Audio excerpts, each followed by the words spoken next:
Anthony took my keys. He says I'm medically unfit to drive. Those were the words that finally broke the silence. My name is Kiara. I am 26 years old. On a Tuesday afternoon, I was walking along the dirty shoulder of Route 9. Cars were flying past me at 60 miles per hour, kicking up dust and gravel. My 2-year-old son, Noah, was strapped heavily to my chest. My legs were shaking, but I kept walking. I had to keep walking. Suddenly, a large truck slammed onto the gravel ahead of me. The tires screeched. I knew that truck. My father jumped out. He is the police chief in our town. In that moment, he didn't look like a tough officer. He looked like a terrified parent. "Kiara," he shouted, running toward me. He grabbed my shoulders. "What are you doing? Where's your vehicle?" I couldn't lie anymore. I was too tired to make up an excuse. I looked him in the eye and whispered the truth. "Anthony took my keys, Dad. He said I'm not allowed to leave the house." My father's face went pale. Then it went dark. He realized this wasn't a car problem. This was a siege. But before I tell you how everything flipped, like and subscribe, drop a comment. Where are you watching from? Hi, my name is Kiara. I'm 26 years old, and I live in the United States. I sat in the passenger seat of my father's truck. The air conditioning was blasting, drying the sweat on my forehead. My son, Noah, was asleep in my lap. He was heavy, warm, and safe, but I was shivering. My hands were shaking so hard I had to clasp them together between my knees just to keep them still. My father, the chief of police, didn't start the engine immediately. He just stared at me. He looked at my dusty shoes. He looked at the sunburn on my shoulders. He looked at the way I flinched when he reached for his water bottle. "Kiara," he said softly, "talk to me." I wanted to tell him everything, but I didn't know where to start. Because the truth was, Anthony didn't hit me. He didn't scream at me. If he had hit me, I would have left sooner. If he had screamed, I would have known it was abuse. But Anthony was smart. He was quiet. And his mother, Susan, was even smarter. It started so slowly that I didn't even feel it happening. It was like the temperature in a room dropping 1 degree at a time. You don't notice you're freezing until your teeth are chattering. I looked out the window at the cornfields passing by Route 9 and my mind went back 2 years. That was when it began. It started when I was pregnant with Noah. I was tired all the time. My ankles were swollen. I was working part-time at a library, a job I loved. I loved the smell of the books. I loved talking to the regulars. It was my own money, my own world. One night, Anthony came home with takeout. He set the table. He lit a candle. He looked so caring, so perfect. "Babe," he said, pouring me a glass of water, "I've been thinking, you look exhausted. The doctor said your blood pressure is up." "I'm okay," I said. "Just pregnancy tired." "I don't want you to be just okay," he said. He took my hand across the table. His grip was warm. "I want you to be safe. My mom and I were talking. We think you should quit the library. Just until the baby comes, you need to rest." "But I like the library," I said, "and I like the extra money." "We don't need the money," Anthony said. "I got that raise, and my mom said she'd come over more to help with the house. You shouldn't be on your feet. Please, Kiara, do it for the baby."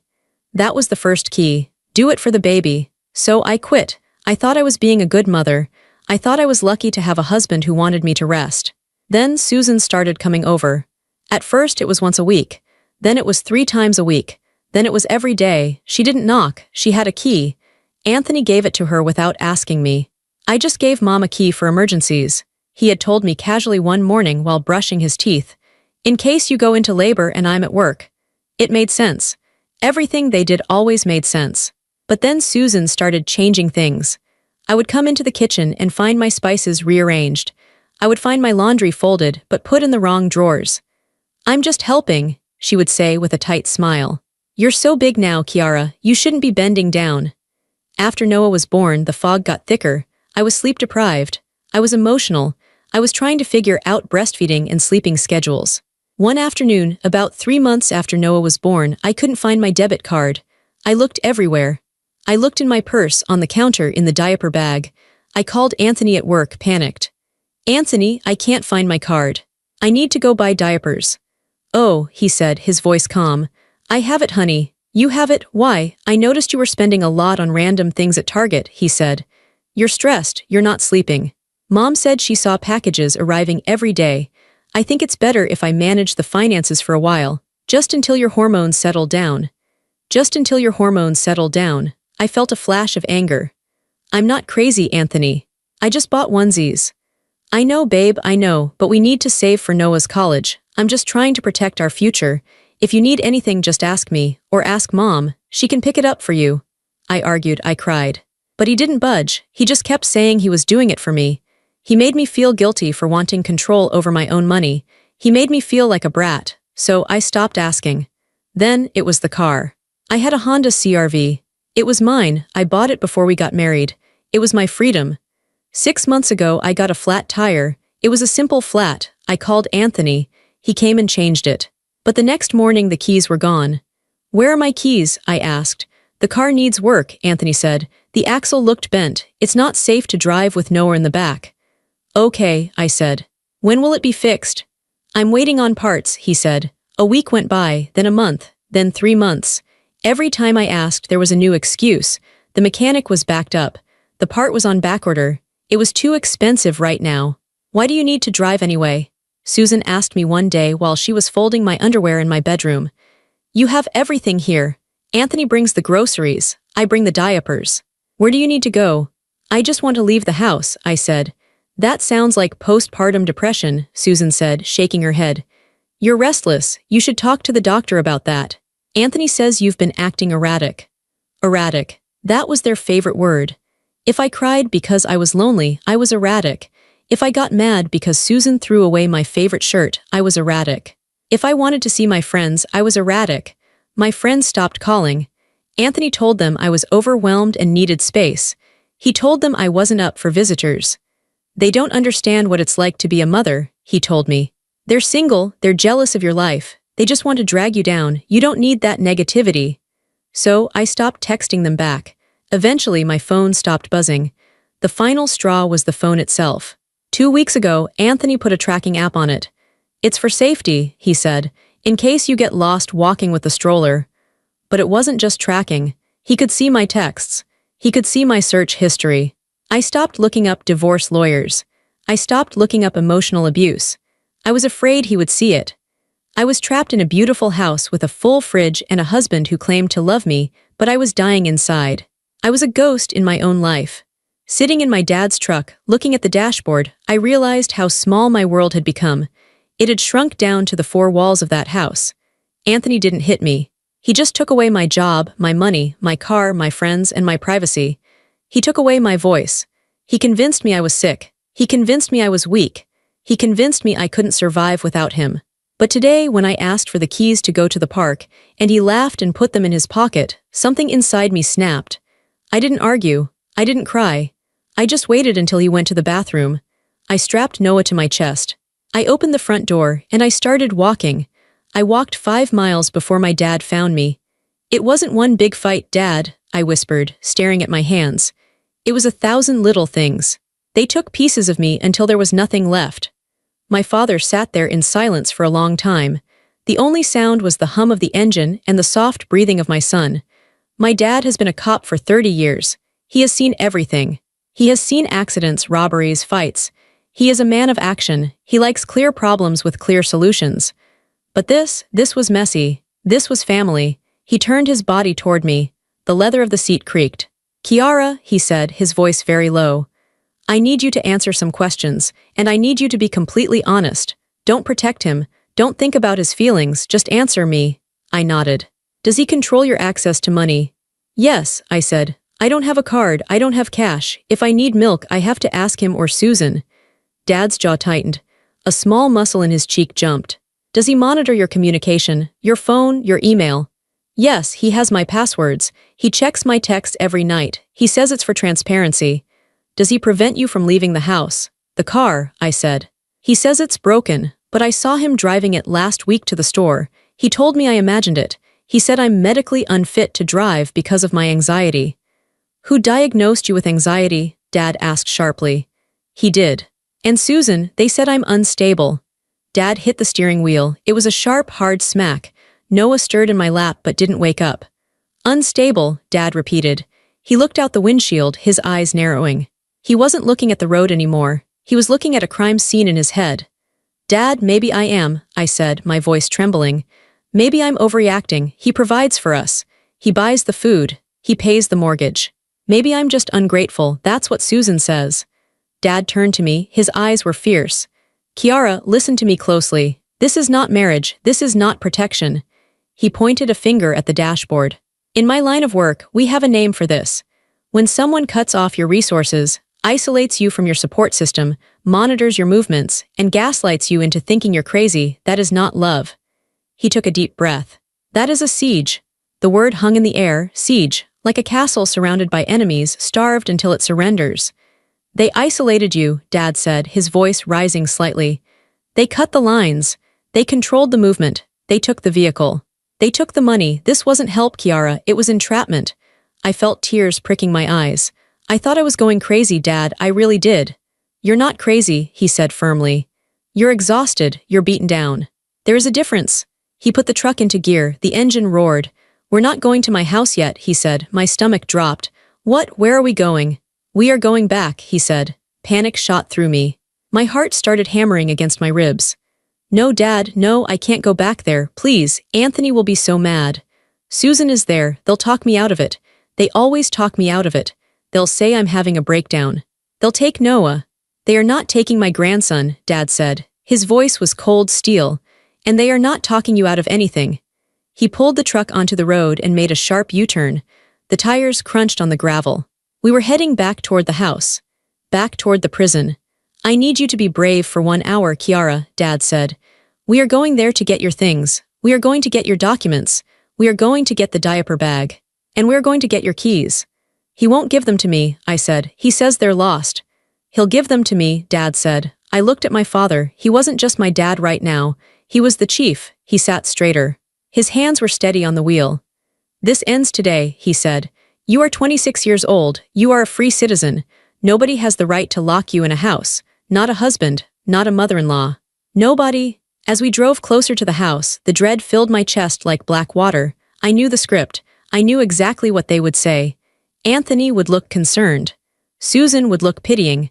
They would treat me like a hysterical child. Dad, I said, be careful, they lie so well. I know liars, Dad said. I interview them every day. We turned onto my street. The neighborhood looked perfect.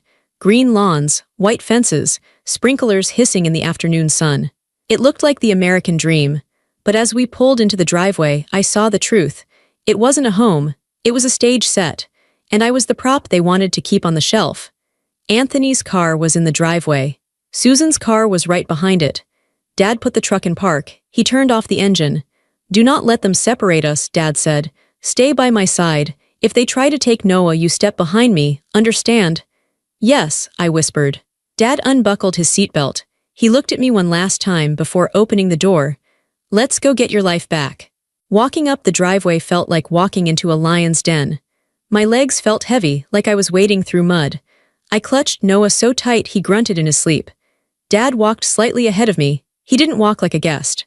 He walked like he was serving a warrant. The front door opened before we even reached the steps. Anthony was standing there. He was wearing a polo shirt and khaki shorts. He looked handsome. He looked calm. He looked annoyed, but in a patient way, like a parent dealing with a toddler. Susan was behind him. She was holding a glass of white wine. It was 2 p.m. on a Tuesday. She looked effortless. Kiara, Anthony sighed. He shook his head. We were so worried, I was about to call the police. I brought the police, Dad said. He stepped up onto the porch. He didn't smile. He didn't offer to shake hands. Anthony blinked. He looked at Dad, then at me. Chief, Anthony said, using my dad's title but with a hint of sarcasm. I'm sorry you had to be dragged into this. Kiara is having a day. She stormed out. It's the hormones again. We're trying to get her back on her medication. I'm not on medication, I said from behind Dad. My voice was small, but I said it. See, Susan said. She took a sip of wine. Denial, it's part of the condition. Hi, Frank. Would you like some iced tea? We're just trying to calm everyone down. I don't want tea, Susan, Dad said. I want Kiara's keys. The air on the porch went still. Anthony chuckled nervously. Her keys. Frank, look, the car isn't safe. I told her that. I'm protecting her. The axle. Where is the car? Dad asked. He looked around the driveway. I don't see her Honda. It's at the shop, Anthony said quickly. Jerry's auto. Down on Main. Really? Dad said. Because I passed Jerry's on the way here. The lot was empty. Anthony paused. He licked his lips. Well, maybe he moved it to the back. Look, this is a marriage matter. We appreciate your concern, but Kiara is my wife. I know what's best for her. She's an adult, Dad said. She wants to leave. She needs her keys to leave. If the car is at the shop, give her the receipt. Give her the claim ticket. Give her the house keys so she can come and go. She can't handle the responsibility right now, Susan chimed in. Her voice was syrupy sweet. Frank, look at her. She's dirty. She's sweaty. She walked on the highway with a baby. Does that look like a sane person to you? We took the keys for her own safety. Just like we manage the bills, she gets confused. I'm not confused, I yelled. It surprised me. It surprised them. I walked on the highway because I had no choice, I said, my voice shaking. You trapped me here. You tracked my phone. You took my money. Anthony stepped forward, reaching for my arm. Kiara, stop yelling. You're scaring Noah. Give me the baby. You're hysterical. Dad's arm shot out. It was a fast, hard barrier between Anthony and me. Don't touch her, Dad said. His voice dropped an octave. It was the voice he used when a suspect was about to run. This is my house, Anthony said, his face reddening. And that is my son. You can't just come here and dictate things. Actually, I can, Dad said. Because what I'm hearing isn't a marriage dispute. What I'm hearing is coercive control. I'm hearing unlawful restraint. That's ridiculous, Susan laughed. We're family. Where are her keys? Dad asked again. He spaced the words out. Where are her keys? Anthony crossed his arms. He leaned back against the doorframe. He thought he still had the power. He thought because he was the husband, he was the law in this house. I don't know where they are, Anthony lied. She probably lost them. She loses everything. Check your pockets, Dad said. Excuse me, check your pockets, Anthony. I will not, Anthony spat. This is harassment. Kiara, Dad said, not taking his eyes off Anthony. Go inside. Pack a bag, pack for a week. Clothes for you, clothes for Noah. Get your documents, birth certificates, social security cards, passport. I don't know where they are, I said. Susan keeps them in the safe. Dad looked at Susan. Open the safe, he said. I forgot the combination, Susan said, looking at her nails. Dad pulled out his phone. Okay, he said calmly. Then I'll call a unit. We can do this as a civil standby. I'll have 2 officers here in 10 minutes to supervise her retrieving her property. And if you refuse to hand over her identification documents, that's theft. We can file a report right here on the porch. Your neighbors will love the flashing lights. Susan's smile faltered. She cared about appearances more than anything. The idea of police cars in her driveway, in front of the homeowners association president next door, terrified her. Fine, she hissed. You're being so dramatic, Frank. She turned and walked into the house. Go with her, Kiara, Dad said. Get your things, I'll stay here with Anthony. I stepped past Anthony. He glared at me. His eyes were full of hate. It was the first time he let the mask slip completely. He looked at me like I was a rebellious servant, not a wife. You'll regret this, he whispered as I passed him. You'll be back. You can't survive out there. I didn't answer. I walked into the house. It smelled like lavender and bleach. It smelled like the place where I had slowly disappeared. I went to the bedroom. I grabbed a duffel bag. I threw in Noah's diapers, his wipes, his favorite bear. I threw in jeans for me, t-shirts, underwear. I didn't fold anything. I just shoved it in. I went to the study. Susan was unlocking the safe. She threw my passport and Noah's birth certificate onto the desk. Ungrateful, she muttered. We did everything for you. We gave you a beautiful life, and you throw it away because you're selfish. I grabbed the papers. My hands were shaking, but I held them tight. I didn't want a beautiful life, I said to her back. I wanted my life. I ran back to the front door. Dad was still standing there, a wall between Anthony and the world. I got them, I said. Good, Dad said. Let's go. But Anthony moved. He stepped in front of the stairs. He blocked the path to the truck. Kiara can leave, he said. His voice was shaking with rage now. If she wants to ruin her life, fine, but she is not taking my son. The air grew heavy. The birds stopped singing. It felt like the world had frozen. He is my son, Anthony said. I am his father. I do not consent to him leaving this property. He looked at me. Put him down, Kiara. Give him to my mother. You can go play victim at your dad's house, but Noah stays here where he's safe. I held Noah tighter. He was waking up now, lifting his head, looking around with sleepy eyes. No, I said. Give him to me. Anthony stepped forward, his hand reaching out. Dad moved faster than I thought a man of his age could move. He stepped right into Anthony's space. He didn't touch him, but he was close enough that Anthony had to step back. Back off, Dad said. It wasn't a request. This is kidnapping. Susan shrieked from the doorway. She had her phone out. I'm recording this. You're kidnapping my grandson. Frank, you can't do this. Anthony pointed a finger at Dad's chest. She is mentally unstable. If you let her take him, I will sue you. I will have your badge. I will tell the court you aided a kidnapping. My heart was pounding so hard I thought I might faint. The legal threats terrified me. Anthony always sounded so sure, so knowledgeable. He made me feel like I was always breaking rules I didn't understand. Dad, I whispered. Can I take him? Is it legal? Dad didn't look at me. He kept his eyes locked on Anthony. Are you divorced, Anthony? Dad asked. What? No. Is there a custody order signed by a judge? No, but is there a court mandate restricting her access to the child? She's unfit. That's not what I asked, Dad barked. Is there a signed court order? No, Anthony yelled. Then both parents have equal rights, Dad said calmly. She has just as much right to take him as you have to keep him. It is not kidnapping for a mother to take her child out of a dangerous environment. Dangerous? Anthony laughed. Look at this house, it's perfect. She's the danger. Dad lowered his voice. It became deadly quiet. Let's talk about danger, Anthony. Let's talk about the law. Dad held up one finger. Withholding her keys to prevent her from leaving, that is unlawful restraint. In this state, it's a Class A misdemeanor. He held up a second finger. Blocking her movement, preventing her from walking out that gate, that is false imprisonment. He held up a third finger. You lied to a police officer about the location of her vehicle. You said it was at a shop that I know is empty. Obstruction of justice. He took a step closer to Anthony. And if you put one hand on her to try and physically take that child from her arms, I will arrest you for domestic assault right here on your own front lawn. And I will make sure you spend the night in a cell with men who don't like men who bully women. Anthony's face went white. His confidence cracked. He looked at Susan, but she had lowered her phone. She looked scared. They were bullies. And bullies only understand strength. They thought they could use words and rules to trap me. They didn't realize that my father knew the rules better than they did. You're bluffing, Anthony whispered, but his voice was weak. Try me, Dad said.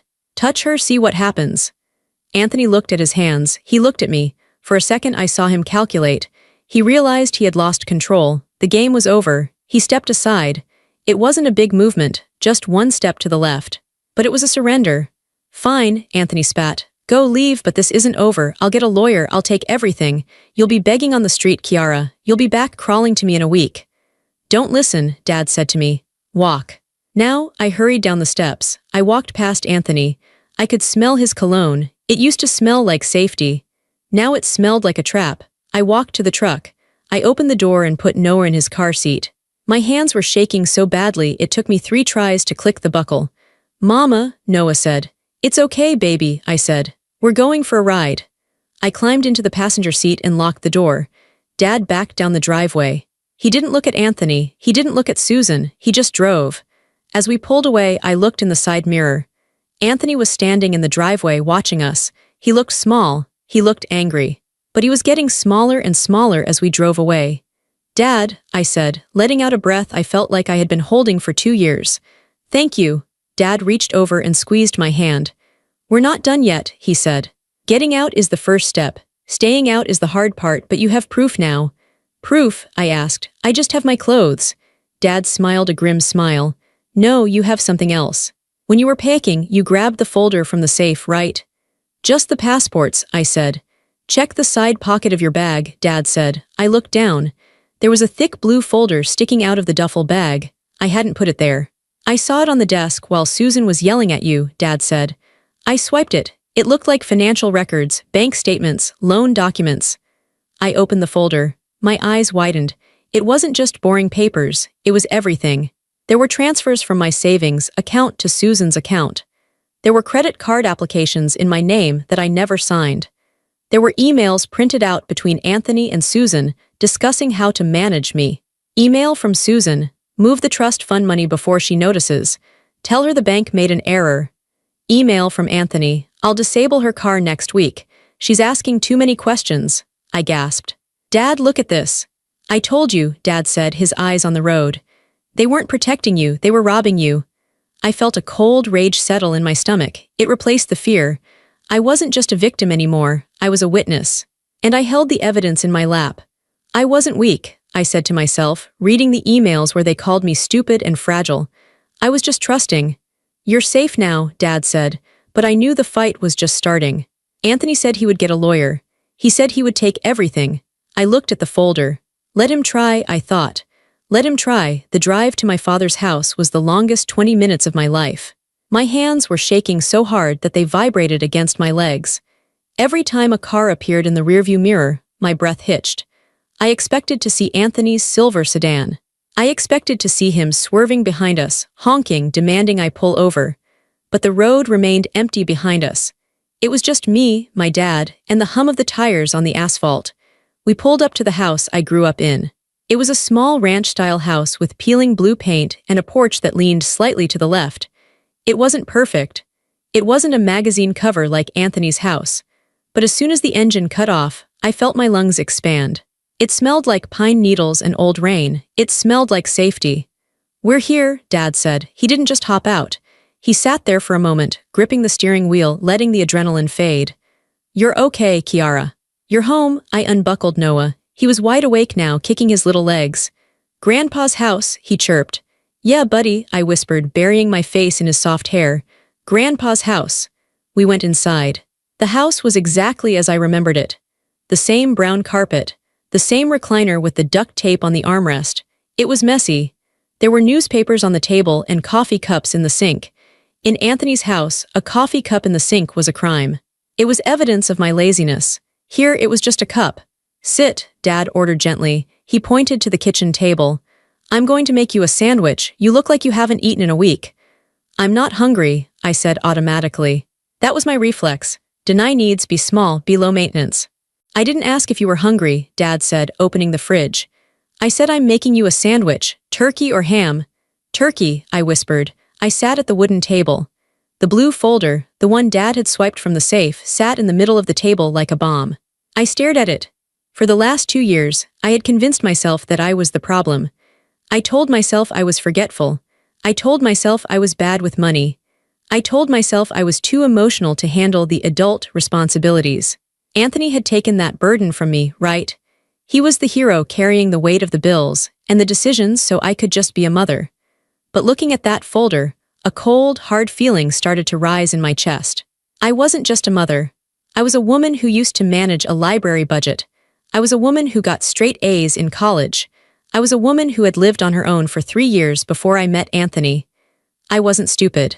I had been made stupid. I reached out and opened the folder. Dad placed a plate in front of me, a turkey sandwich cut into triangles, just like he used to do when I was 10. He sat down opposite me with a glass of water. Eat, he said, and read. I took a bite of the sandwich. It tasted like ash in my mouth, but I swallowed it. Then I pulled out the first paper. It was a bank transfer receipt, dated 6 months ago. Transfer.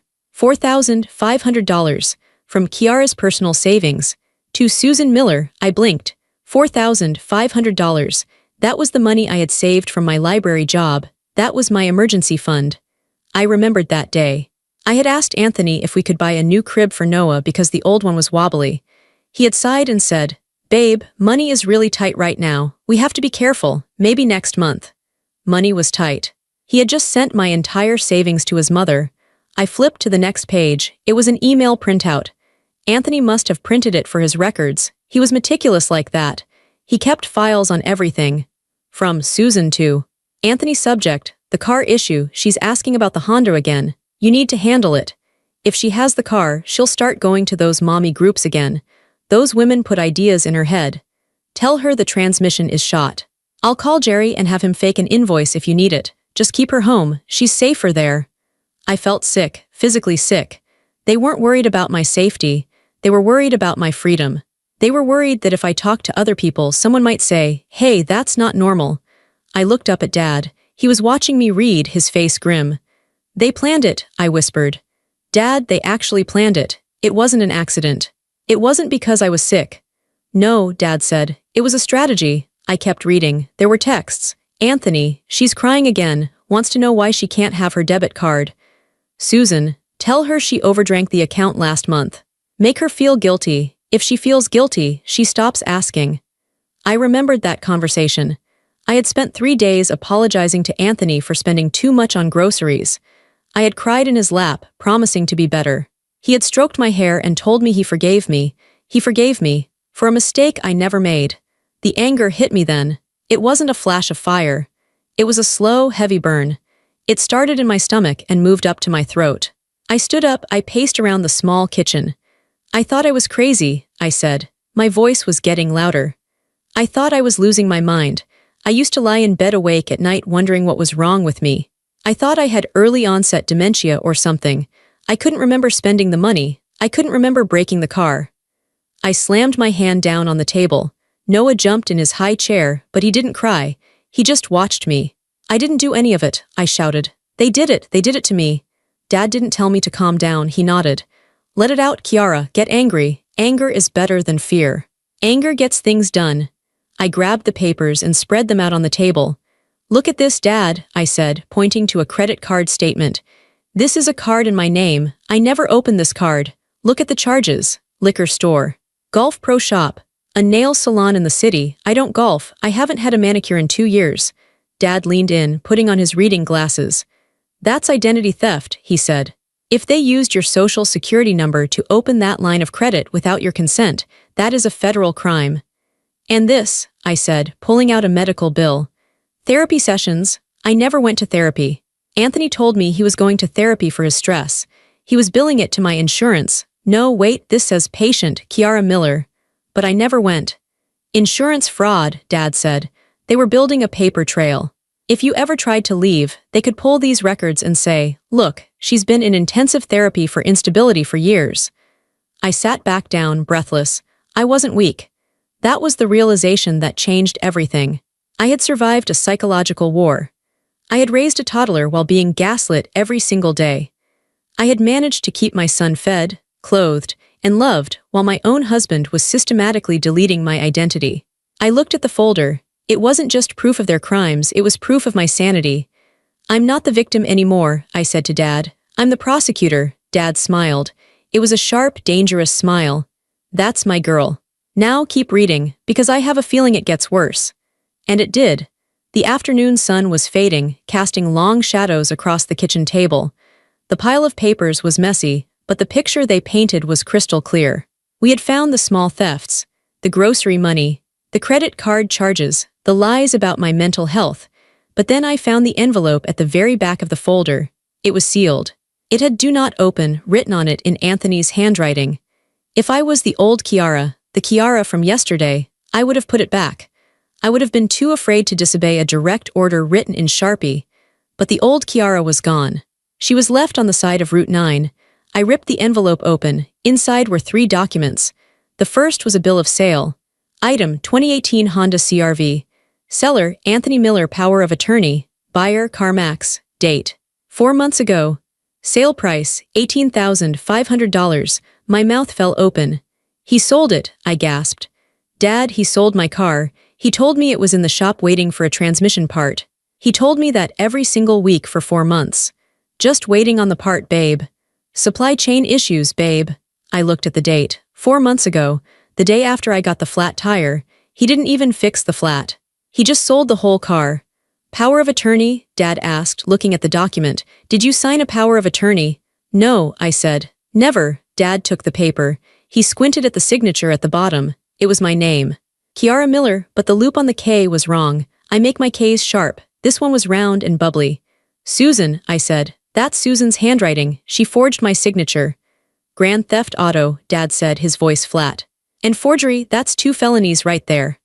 My car wasn't broken. It was gone. Someone else was driving it right now. They had taken my freedom, sold it for $18,000 and put the money where? I grabbed the second document. It was a bank statement for an account I didn't recognize. Account holder, Susan Miller. Deposit, $18,500 CarMax. Payment, $5,000 Chase credit card. Payment, $3,000 Royal Caribbean Cruise Line. Payment, $1,200 Wine Club. They went on a cruise, I whispered. Dad, remember when they went to the Bahamas last month? They said it was a business trip for Anthony. They said his company paid for it. They paid for it with my car. I felt tears burning my eyes, but they weren't tears of sadness. They were tears of pure shock. The level of entitlement was staggering. They looked at me and saw an ATM. They saw a resource to be harvested. Keep going, Dad said. What's the third paper? The third paper was thicker. It looked official. It had a legal seal on the top. Beneficiary Trust Adjustment Form. Account the Eleanor Davis Trust. My heart stopped. Eleanor Davis was my grandmother. She died 5 years ago. She wasn't rich, but she had saved every penny she earned as a nurse. She left me a trust fund.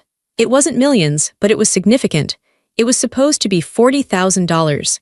It was meant for a down payment on a house one day, or for Noah's college. I had never touched it. I wanted it to grow. I read the document. Request for full liquidation. Reason, medical emergency/hardship. Amount withdrawn, $41,200 closing balance. Deposit to joint checking Anthony and Kiara Miller. I scrambled for the joint checking statement in the pile. I found it. There was the deposit, $41,200, and the very next day a transfer out, $40,000 to Miller Investment LLC. What is Miller Investment LLC? I asked Dad. I don't know, Dad said, but I can guess who owns it. He pulled out his phone and opened a browser. He typed in the Secretary of State's business search. Here it is, Dad said. Miller Investment LLC. Registered agent Anthony Miller, address his house. He stole Grandma's money, I said. My voice broke. That money was love. That money was my grandmother's tired feet after double shifts. That money was her legacy to me, and Anthony had taken it to play businessman. And look at the reason, Dad pointed out. Medical emergency. What emergency? There wasn't one, I yelled. He lied to the bank, Dad said. Wire fraud, bank fraud. I sat back, feeling heavy. The betrayal was so complete. It wasn't just that he was controlling. It was that he was a criminal. He had stripped me of everything. My car, my savings, my inheritance. If I had stayed another year, I would have been destitute. I would have been 40 years old with zero credit, zero assets, and zero history. I would have been completely trapped. I owe $40,000 somewhere, I realized suddenly. Dad, if he took the money, did he pay the taxes? Did he wait? I shuffled the papers again. I found one last document stuck to the back of the trust fund paper. It was a loan application. Lender, Quick Cash Online. Borrower, Kiara Miller. Amount, $40,000. Interest rate, 18%. My hands went cold. He didn't just take the money, I said.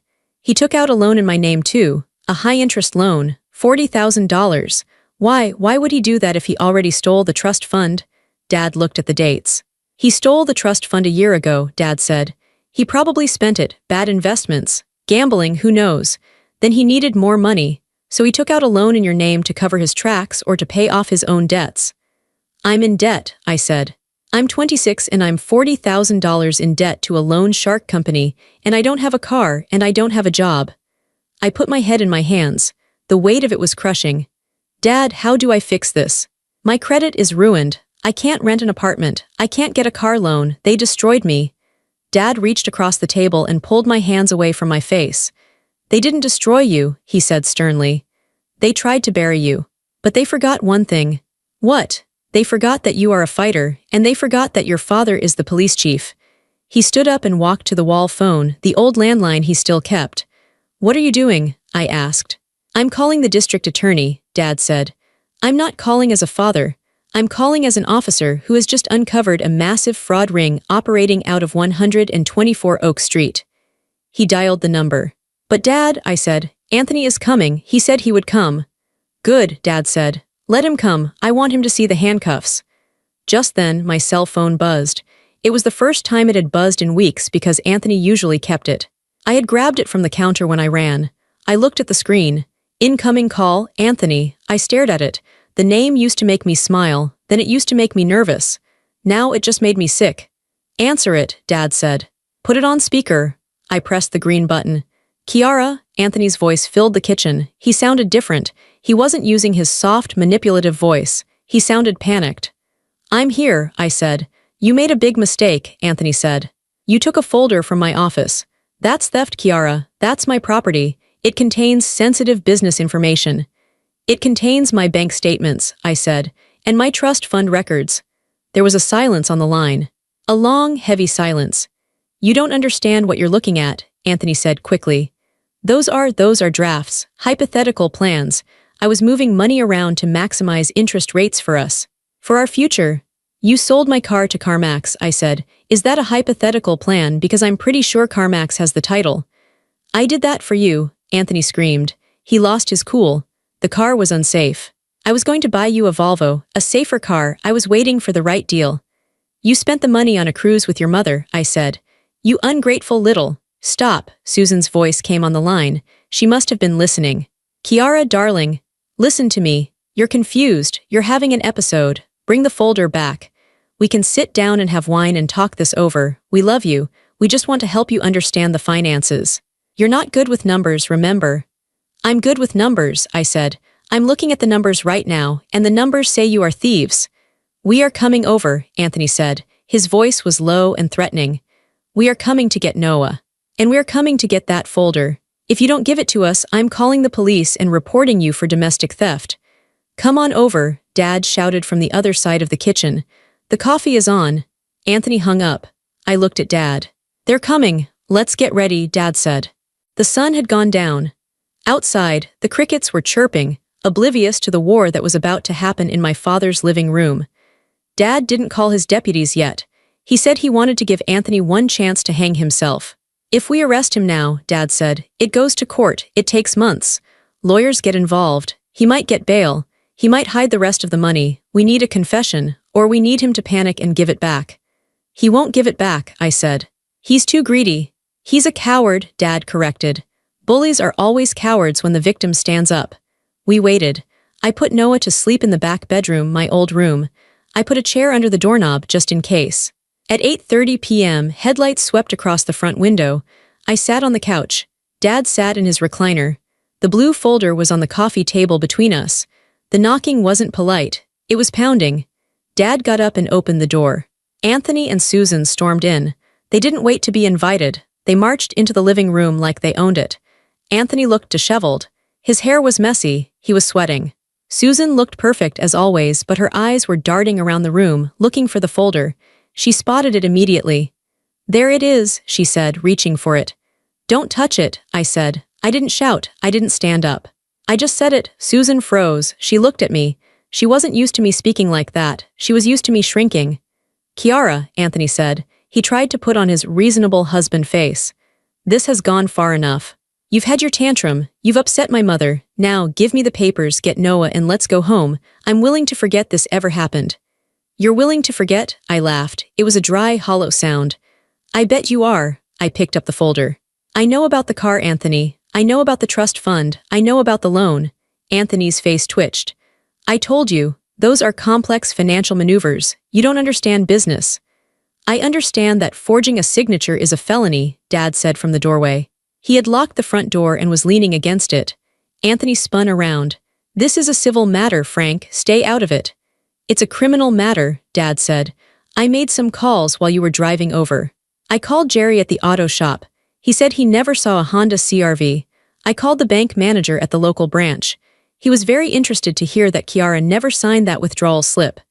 You called the bank? Susan's voice was high and thin.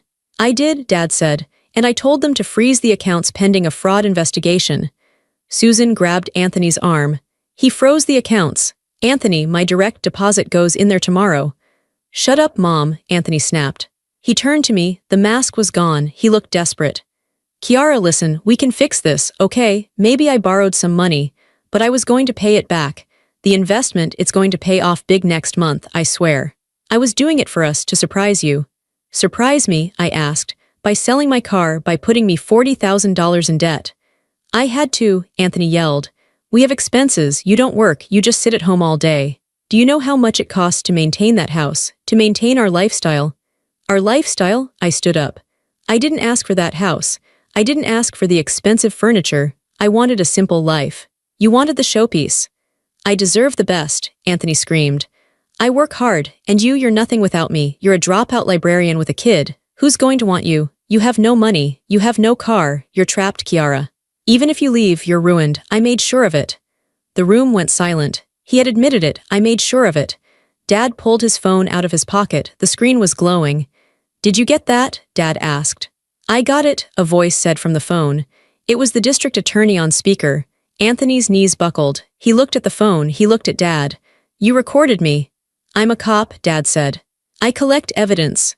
Dad walked over to the coffee table. He picked up the folder and handed it to me. It's your call, Kiara, Dad said. We have him on tape. We have the documents. We can arrest him right now. Or, Dad looked at me. He was giving me the power. He was letting me decide the ending. I looked at Anthony. He was trembling. He looked young and pathetic. Or what? Anthony whispered. I took a deep breath. Or you fix it, I said. Anthony blinked. What? I want everything back, I said, by tomorrow morning. I can't, Anthony stammered. The money is tied up, it's gone. Then sell the boat, I said. Sell your truck, sell your watch, I don't care. I stepped closer to him. I want the $40,000 for the trust fund back in an account in my name only. I want the $18,500 for the car. I want the $4,500 from my savings. That's over $60,000. Susan shrieked. We don't have that liquid. Then you better find it, I said calmly. Ask your friends, take out a loan, I don't care. I held up the folder. If the money isn't in my account by 9 a.m. tomorrow, I walk this folder into the police station and I press charges for everything. Grand theft, forgery, identity theft, fraud. You'll go to prison for 10 years, Anthony, and Susan, you'll go too for being an accomplice. Anthony looked at Susan. They were trapped, they knew it. And one more thing, I said. What? Anthony asked, his head hanging low. I want a divorce. Uncontested. You sign the papers. You give me full custody of Noah. You pay child support. And you never, ever come near us again. You can't take my son, Anthony whispered. But there was no fight left in him. You didn't want a son, I said. You wanted a possession. You wanted a prop for your perfect family photo. But the photo is ripped, Anthony, it's over. I pointed to the door. Get out of my father's house. Anthony looked at me one last time. He didn't see the scared girl who asked permission to buy milk anymore. He saw a stranger. He turned and walked out the door. Susan followed him, sobbing quietly about her reputation. Dad closed the door and locked it. The deadbolt clicked. It was the loudest, most beautiful sound I had ever heard. Do you think they'll pay? Dad asked. They're greedy, I said. But they're more afraid of jail than they are of losing money. They'll pay. I sat back down on the couch. My legs finally gave out. I started to cry, not soft crying. Hard, racking sobs. I cried for the girl I was 2 years ago. I cried for the car I loved. I cried for the time I lost. Dad sat next to me and put his arm around my shoulders. He didn't say anything. He just let me cry. I was broke. I was single. I was starting over from zero. But I had the keys to my own life again. And that was worth more than any trust fund. I didn't sleep that night. I sat at the kitchen table with my phone in my hand, watching the minutes tick by. 8:58 a.m. 8:59 a.m. If the money didn't appear, I was ready to go to the station. I had the folder packed. Dad had his uniform on. At 9:01 a.m., my phone buzzed. I opened the banking app. My hands were shaking, but this time it wasn't from fear, it was from adrenaline.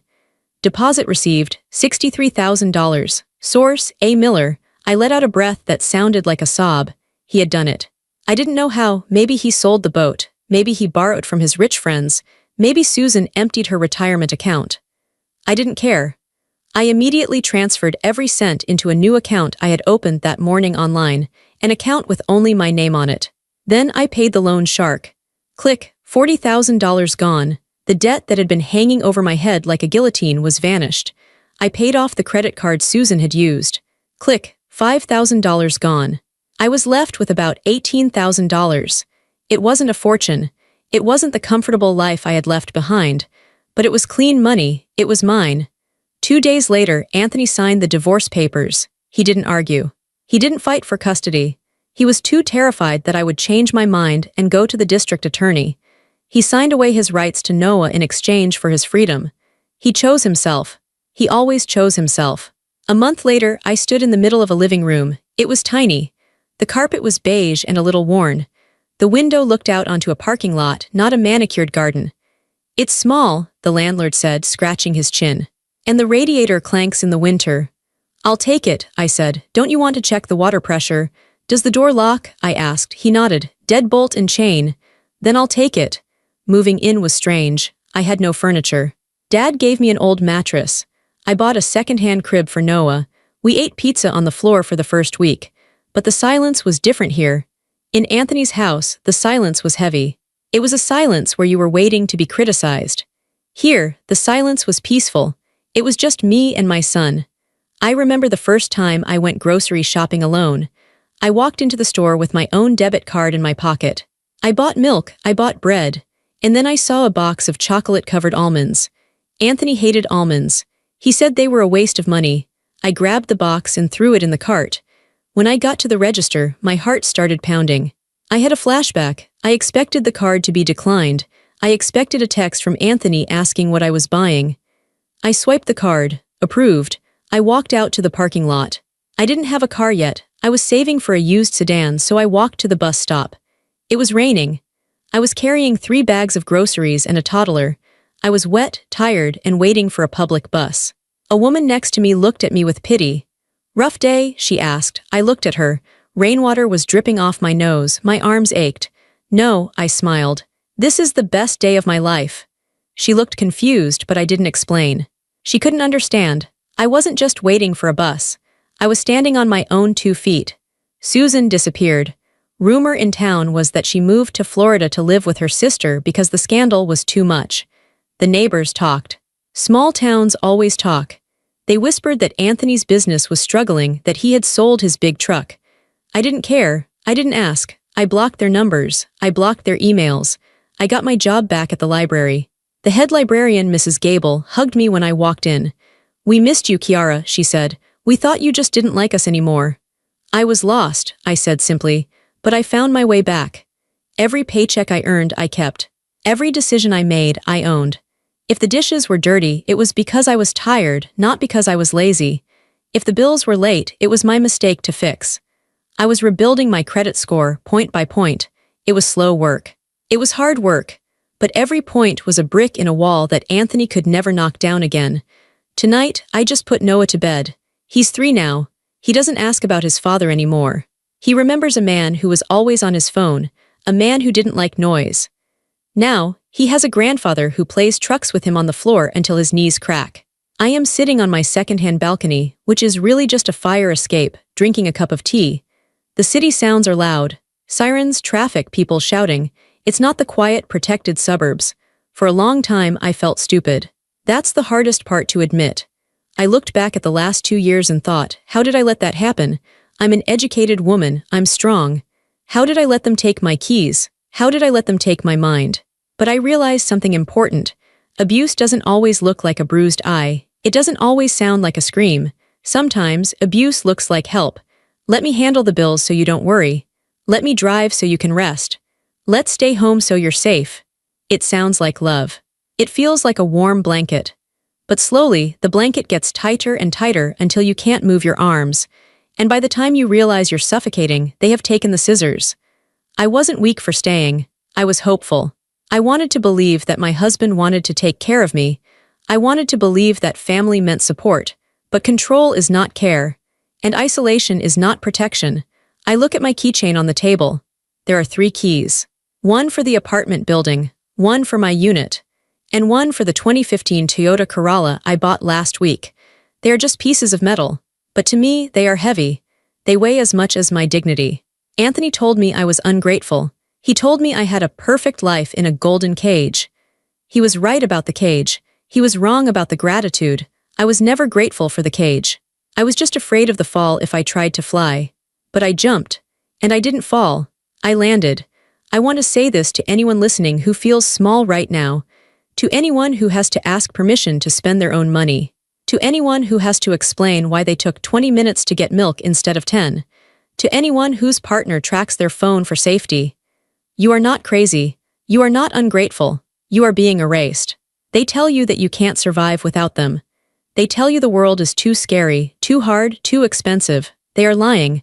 The world is hard, yes. Rent is expensive. Being a single parent is exhausting. But I would rather work 3 jobs and sleep on a mattress on the floor than ever hand my keys to someone else again. I would rather be tired and free than rested and owned. You don't owe them your loyalty. You don't owe them your silence. You owe yourself the courage to walk out that door. Tell me where you're listening from in the comments. And tell me, have you ever had to fight your way out of someone else's version of protection? I want to hear your story. Because telling it is the first step to being free.